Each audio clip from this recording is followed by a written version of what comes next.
Grazie Sindaco. Ha detto delle parole importanti sulla qualità della difesa della Costituzione. Questa è una battaglia che ci ha visto per primo contatto molto vicini. La Costituzione, che è stata difesa con un voto popolare molto largo da tutti i cittadini italiani e con maggiore forza qui in Sardegna, e credo non sia un caso, ci sia una sensibilità maggiore da noi. Segno che il Movimento 5 Stelle in questi anni si è sintonizzato profondamente con un'istanza popolare di difesa dei valori più importanti della politica, dell'onestà, della costruzione dei programmi civili più importanti. Perciò mi ha stupito leggere oggi su Sardinia Post un'intervista del sindaco di Cagliari, Massimo Zedda, che dice: l'antipolitica è solo rabbia, e noi dobbiamo ritornare alle idee e ai programmi. Come dire, noi siamo le idee e i programmi, quelli lì sono l'antipolitica. L'antipolitica è una di quelle parole che sono state usate con molta forza per stigmatizzare un movimento in crescita che speravano che crollasse, invece cresceva sempre di più e che sta crescendo ancora.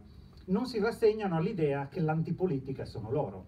Chi è Massimo Zedda? È il vostro sindaco. Sì, è il vostro sindaco metropolitano qui ad Assemini, ma l'avete eletto? Non l'avete eletto.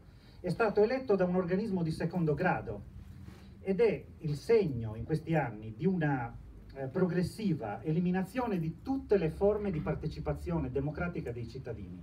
Giusto. Dappertutto le province, le leggi elettorali che sono state fatte hanno cercato di eliminare il potere decisionale dell'elettore. Quindi lui che cosa rappresenta?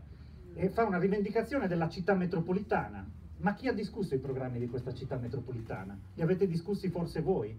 Li avete potuti discutere in una istanza pubblica? Questo non è stato possibile. Quindi quella è l'antipolitica che non consente la partecipazione. Io invece mi trovo a parlare con un sindaco eletto che ogni giorno si confronta con i cittadini, magari farà anche i suoi sbagli, ma ogni volta risponde.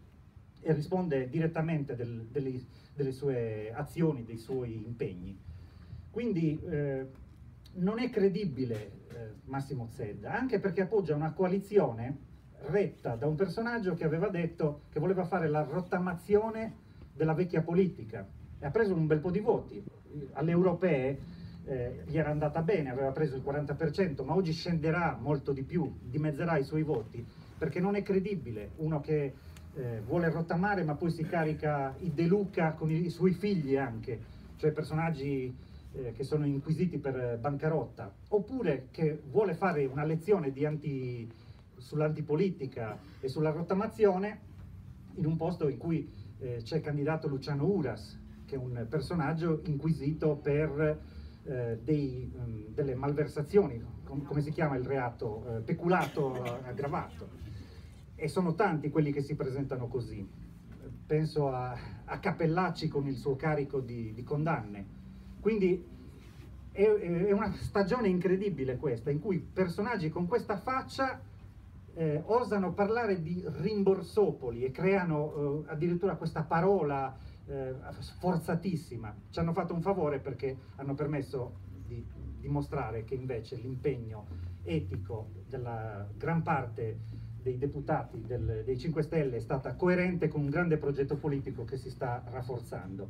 Noi dobbiamo essere pronti a lottare in questi giorni che ci mancano sino al 4 marzo per rafforzare la nostra posizione, la nostra presenza presso la società. Quindi ognuno di voi deve parlare con molta gente, deve raccontare questo progetto e discuterlo positivamente, perché sono sicuro che otterremo un grande risultato e questo risultato è anche uno strumento importante per tutti voi per scardinare dei sistemi di potere che usano ad esempio la regione. In prospettiva fra un anno si vota in Sardegna e questo sarà il trampolino di lancio per tutti voi per riuscire a incidere sulla società sarda.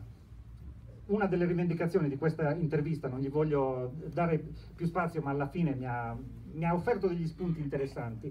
Diceva: i deputati sardi nostri si sono impegnati su tutti i temi più importanti, dalle servitù militari, eccetera, No, i deputati sardi uscenti delle forze tradizionali, dei movimenti politici che hanno dominato lo spettro del governo, sono quelli che hanno approvato ad esempio degli emendamenti per consentire che il demanio consenta nuove discariche. Sono quelli che hanno approvato degli emendamenti che hanno equiparato le zone soggette a servitù militari a delle aree industriali, quindi annullando la possibilità di fare delle rivendicazioni normali di controllo che siano all'altezza dei danni che sono stati fatti in queste aree. Quindi non è gente che difende la Sardegna, noi avremo gli strumenti, con il voto innanzitutto e poi con tutta la partecipazione, per creare le condizioni per partecipare pienamente a un grande cambiamento in Sardegna.